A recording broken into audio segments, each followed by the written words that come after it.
এই রিসেন্ট এই না 2 মাস আগে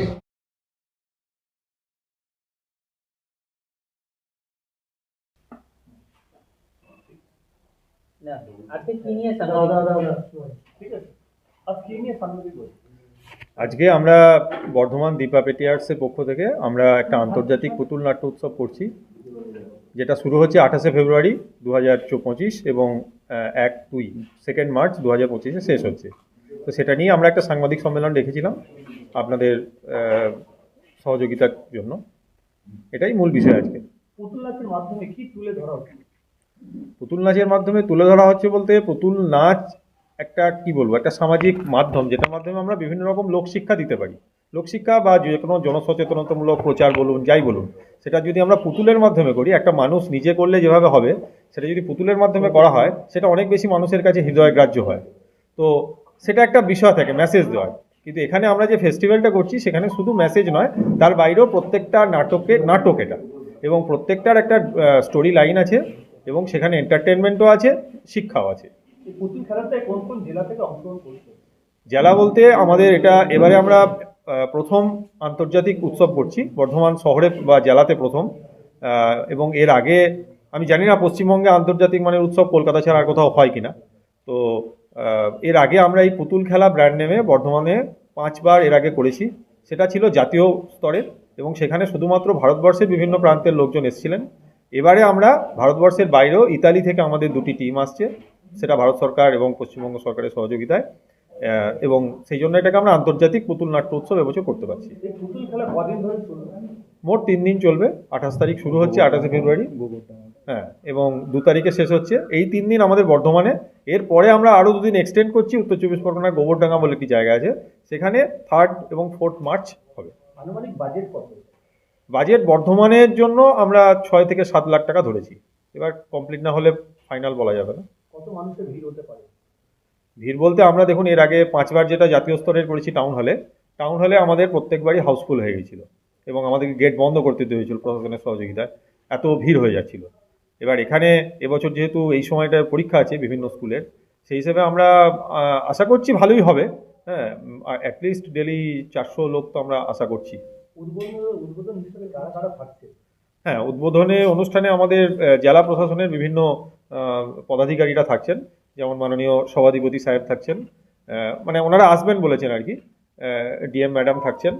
এছাড়াও আমাদের বর্ধমান দক্ষিণের এমএলএ সাহেব, উনিও বলেছেন আসবেন। বর্ধমান মিউনিসিপ্যালিটির চেয়ারম্যান স্যার আসবেন বলেছেন। এছাড়াও doctor Haimanti Chattopadhyay, member secretary, West Bengal state academy, Shri Ramshankar Mondal, DICO Purba Bardhaman, Shri Bipin Kumar, director Bharatendu Natya academy, Shri Yogendra Choubey, HOD department of theatre, IKSSV Khairagarh, এবং শ্রী আশিস গোস্বামী, উনিও একজন নাট্যকার, কল্লোল ভট্টাচার্য, উনিও একজন নাট্যকার। বর্ধমান জেলার মধ্যে পুতুল খেলা কি প্রথমবার শুরু হয়েছে? পুতুল খেলা এটা আমাদের ব্র্যান্ড নেম, এটা আমাদের 6ষ্ঠ বর্ষে পড়েছে। তো এই ব্র্যান্ড নেমে আমরা 6 নম্বর বর্ষে করছি। এর আগে বর্ধমান জেলাতে পুতুল নিয়ে উৎসব কেউ করেনি, বর্ধমান দীপা পেটিয়ার্সই প্রথম। এবার এর আগে 5বার যেটা হয়েছে সেটা জাতীয় স্তরে হয়েছে, এবারে আন্তর্জাতিক মানের আমরা করতে পারছি। জেলার মানুষকে কি বার্তা দেবে? জেলার মানুষকে আমরা বার্তা দেবো যে এই একটা প্রাচীন যে শিল্প, যেটাকে বর্ধমান দীপা পেটিয়ার্স আমাদের, এটা অ্যাকচুয়ালি হ্যাঁ একটা বলা আমার এখনো ভুল হয়ে গেছে, যে আমরা এবছর আমাদের দল 25 বছরে পা দিল। তো সেই জন্য আমরা এটা খুব বিশেষভাবে চেয়েছিলাম যদি আন্তর্জাতিক মানের করতে পারি।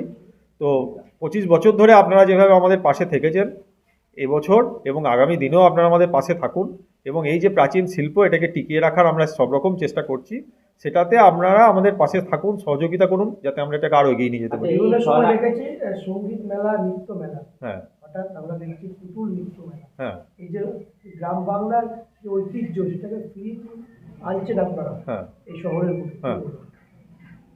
কি বলবো, মানে গ্রাম বাংলার ঐতিহ্যকে আমরা ফিরিয়ে আনছি না, এটা ছিল, কিন্তু এটা নিয়ে প্রচার বা প্রসার সেটা কম। আমরা চেষ্টা করছি যাতে যারা এটা নিয়ে চর্চা করছেন তাদের সংখ্যাটা সারা পৃথিবীতেই খুব সীমিত, তারা যাতে আরও উৎসাহ পান, এবং এটাতে আপনারা অনুষ্ঠানে এলেই বুঝতে পারবেন যে বর্ধমানবাসীর বা বিশেষ করে বাচ্চাদের কত উৎসাহ। তারা যেটাতে দেখে, তাহলে কী হবে, এই শিল্পটা টিকে থাকবে, না হলে এটাও অবলুপ্তির পথে চলে যাবে। এই যে 6 লাখ টাকাটা যেটা বললেন আপনার বাজেট আছে, হ্যাঁ। এই টাকাটা কোথা থেকে আসছে? এটা আমরা ভারত সরকারের তথ্য সংস্কৃতি দপ্তরের কাছে একটা অ্যাপিল করেছি। এখনো পর্যন্ত সেরকম পজিটিভ বা নেগেটিভ কোনো রেসপন্সই আমরা পাইনি।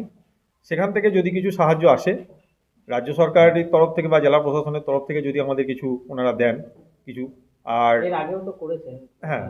তখন যে সাহায্য এর আগে যে এবার এক একটা প্রজেক্ট তো এক এক রকমের হয়, তো ভারত সরকারের সহযোগিতা আমরা পেয়েছি, যদিও সেটা খুব কম সীমিত, কিন্তু পেয়েছি।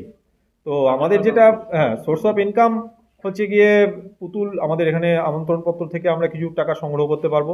বর্ধমান জেলাতে বিভিন্ন ব্যবসায়ী বা বিভিন্ন শুভানুধ্যায়ী আমাদের আছেন, যারা আমাদেরকে বিভিন্নভাবে আর্থিক সহযোগিতা করছেন। এইভাবে আমাদের চলবে। এবার যেটা ডেফিসিট হবে সেটাকে আমাদের পরবর্তীকালে আস্তে আস্তে করে শো করে মেনটেন করতে হবে। যদি পায়ে চলতে চলতে 6 ইয়ার কমপ্লিট হচ্ছে আমাদের, হ্যাঁ, প্রথম দিন যারা ছিলেন তাদের জন্য কি বলতে পারেন? প্রথম দিন যারা ছিলেন এই 6th ইয়ারেও তারা আমাদের সঙ্গে এখনও আছেন। আমাদের দল থেকে এখনও কেউ বেরিয়ে যাননি। তো আমরা একটা পরিবারের মতো আমরা আশা করি বা করব বা বার্তা দেব, যেরকমভাবে প্রথম দিন ছিলেন আজও থাকুন। যতদিন আমরা বাঁচবো ততদিন যেন এইভাবে একটা পরিবারের মতো এগিয়ে নিয়ে যেতে পারি। এটা টিম ওয়ার্ক। এই পুতুল খেলাতে পুরস্কার হিসাবে কি থাকে? এটা কোনো পুরস্কার নয়, এটা একটা উৎসব। এখানে যে সমস্ত দল আসছে তাদেরকে আমাদেরকে পে করে নিয়ে আসতে হচ্ছে, রেমুনারেশন দিতে হচ্ছে। তারা আসবেন, তারা পারফর্ম করবেন, তাদের এখানে থাকা খাওয়া থেকে শুরু করে সমস্ত ব্যবস্থাপনা আমাদেরই করতে হচ্ছে। এবার তারা পারফর্ম করবেন, তারপরে তারা চলে যাবেন। মানে পুরস্কার কোনো এখানে কোনো কিছু নেই। আমার নাম অভিজিৎ সেন, আমি সেক্রেটারি বর্ধমান দিবা পেটিয়ার্স। আমার একটা প্রশ্ন আছে, সেটা হচ্ছে